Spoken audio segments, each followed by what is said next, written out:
मशवरा देता हूँ हुकूमत को और वजीर कानून को मशवरा देता हूँ कि ना फिरौन की हुकूमत सारी जिंदगी रही, ना नमरूद रहा, ना जाज बिन यूसुफ रहा, ना यजीद रहा। और यार दरबारी बन के हुक्मरानों की चापलूसी करते करते तुम यहां तक आ गए हो कि अब नबी पाक की इज्जत को हाथ डालना शुरू कर दिया है। और आप यकीन करें सियासी जमातों का इतना बुरा हाल है कि इनके लीडर के बारे में कोई बात करे तो पागल हो जाते हैं ये एहतजाज कर करके। और उसने डायरेक्ट कह दिया कि खत्म नबूवत का मसला ही कोई नहीं, जो दीन की बुनियाद है, किसी को परवाह नहीं। मुझे तो उन लोगों की फिक्र हो रही है जिन लोगों ने इन्हें वोट दिए हैं, वो अल्लाह को क्या जवाब देंगे। और ये अल्लाह माशाल्लाह सारी सियासी जमातें इस तरह। और मेरा वजीर कानून साहब को भी मशवरा है कि जिंदगी बड़ी थोड़ी है, बड़ी थोड़ी। अल्लाह सबको माफ करता है, अपने रसूल के गद्दारों को माफ नहीं करता। और यहां तुम्हारी गाड़ियों पे झंडे लगे हुए हैं, वहां भी तुम्हारे झंडे लगेंगे, पर इसलिए लगेंगे कि ये गद्दार है नामूस रिसालत के। ये झंडे लगेंगे। शर्म करो और डर जाओ, बस कर दो। तुम्हारे मुंह में अब दांत पूरे नहीं रहे। कोई शुगर का मरीज है तो कोई ब्लड प्रेशर का, तो कोई हार्ट का, तो कोई कैंसर का। शर्म करो और अपनी कब्र की भी थोड़ी सी फिक्र करो। बताओ पाकिस्तान के कितने सदर गुजरे, वजीर आजम गुजरे, तो उनकी कब्रें कहां हैं? कोई जाता है उनकी कब्रों पे? किसी को खबर है? क्यों अपने लिए जहन्नम इकट्ठी करते? सारा कुछ दुनियादारी रह गई है, सारा कुछ सिर्फ यही रह गया। हजरत अबू बकर सरदार थे, हजरत उमर सरदार थे कबीले, हजरत उस्मान सरदार थे। उन्होंने सरदारियों को ठोकर मार के रसूलुल्लाह के कदमों में बैठना पसंद किया। सरदारियां छोड़ के गुलाम बन गए।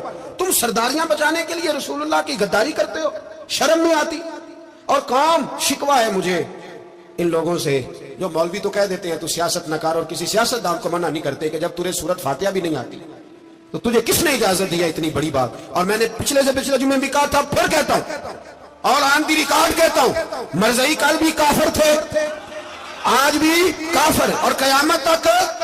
और जो उनके कुफर में शक करे वो भी, और पक्का बेईमान है, काफिर है। वो वजीर कानून हो या सुबाई हो या विफाकी हो, मन शक्का फी कुफर ही फकत कफर।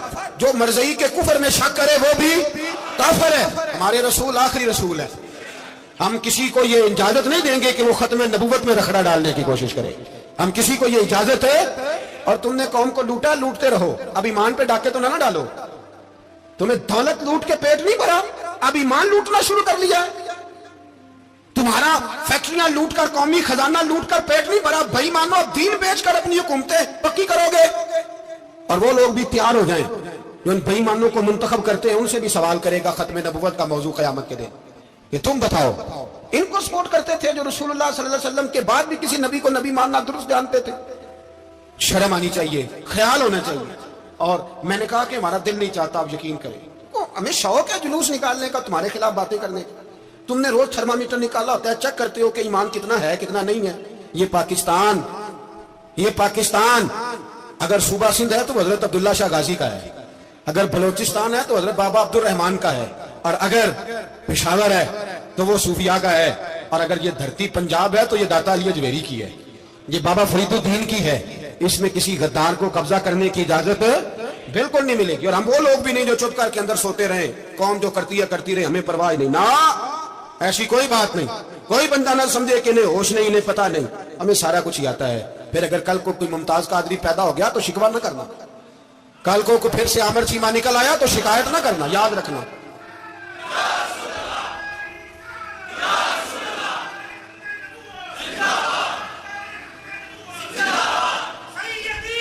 तो मेरे भाई खोल के बोलो, या नबी रसूल के बोलो। तो ये मशवरा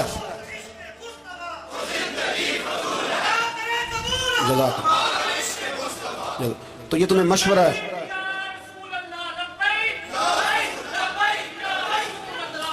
मेरी बात सुन, याद रखें, ये लोग बाद में पछताते हैं, फिर मुनाजरे कराते फिरते हैं, उसने सही किया कि गलत किया, फिर इन्हें होश आती है बाद में, फिर इनके हवारी निकल निकल के मैदानों में दलीलें देते हैं।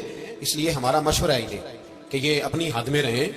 और जो काम तुम्हारे जिम्मे, मैंने कहा ना तुमने बड़ा लूटा, ये कौम रोज तुम्हें मौका देती है लूटने का, ये मौका देती है, तो तुमने दौलत लूट के पेट नहीं भरे, अब ईमान लूटने के चक्कर में आ गए हो। याद रखो, मुसलमान गुनाहगार हैं, गद्दार नहीं है।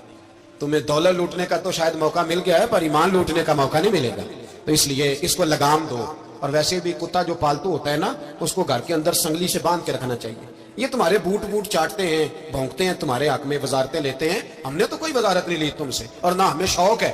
اس لیے کہ ممبری کیا کرنی ہے جس کو ممبر رسول عطا کر دیا جائے, اس نے کیا کرنی ہے یہ ممبریاں جس کو پکا ممبر رسول دے دیا جائے. تو اس لیے اس سے باہر آؤ. میں نے کہا بڑے بڑے نمرود, فرعون, قارون دفن ہے, تمہارا بھی نام تک نہیں ہوگا, بالکل نام نہیں ہوگا. اس لیے ہمارا مشورہ, اور آپ لوگ بھی آئے نا یہ اگلے سال, تو ان کو کھڑا کر کے پوچھ لینا, اسلامی جمہوریہ پاکستان کا تم نے ایم نے بننا ہے, پہلا کلمہ ہی صحیح سنا دو. چلو خدا کا واسطہ یہی بتا دو کہ تمہیں نماز بھی ڈھب سے آتی ہے کہ نہیں. اور آپ کی موج ہے, آپ بٹھا لیتے ہیں سر پہ, کیا کرے, سمجھانے والے مفت گناہگار ہو گئے اور بہکانے والے سب تمہارے یار ہو گئے. اس لیے یہ چھیڑتے ہیں جان بوجھ کے. اور پھر جب کوئی ممتاز قادری علیہ رحمہ پیدا ہوتے ہیں, پھر انہیں دشواری ہوتی ہے, پھر ان کا جینا مشکل ہو جاتا ہے. یہ موقع دیتے ہیں, پتہ نہیں کس کے ایجنڈے پہ عمل کر رہے ہیں. میرا سوال یہ ہے, میں نے پچھلے جمعے پھر میرا سوال ہے کہ میں پوچھتا ہوں, اس آدمی کو ضرورت کیا ہے ختم نبوت پر بات کرنے کی, جب امت مسلمہ کے متفق کا فیصلہ ہے کہ مرزئی کافر, اسمبلی نے بل پاس کر دیا کہ مرزئی, ان کو اقلیت قرار دے دیا, اور جب سے وہ اقلیت بنے نہ ہم نے ان کی عبادت گاہ جلائی, نہ ہم نے ان کو قبروں سے نکالا, نہ ہم نے, بس ٹھیک ہے جیسے عیسائی رہتے ہیں, یہودی سے کس ملک میں رہتے ہیں وہ بھی رہے, اقلیت بن کے رہے, کوئی پر تم انہیں کھینچ کھونچ کے کیوں قریب کرتے ہو, تمہارا کیا جرانہ ہے ان کے ساتھ, بتاؤ تو صحیح. ان لوگوں سے ان کو چاہیے اپنے منہ میں لگام ڈالیں, اور اگر نہیں ڈالیں گے پھر انشاءاللہ ڈالی جائے گی, اور بڑی تگڑی ڈلے گی, اور پھر ایسی ڈلے گی. سلمان تاثیر جب مرا تھا نا, تو 5-5 لاکھ روپیہ مولویوں کو آفر کی جنازہ پڑھاؤ, 5-5 لاکھ روپیہ چھوٹے چھوٹے مولویوں کو. اور داتا صاحب کی مسجد کے خطیب بھی صوبائی جو تھے وہ خطیب تھے, ملازم تھے, انہوں نے کہا کہ ایمان نہیں بیچنا, نکالنا نوکری سے تو نکال دو.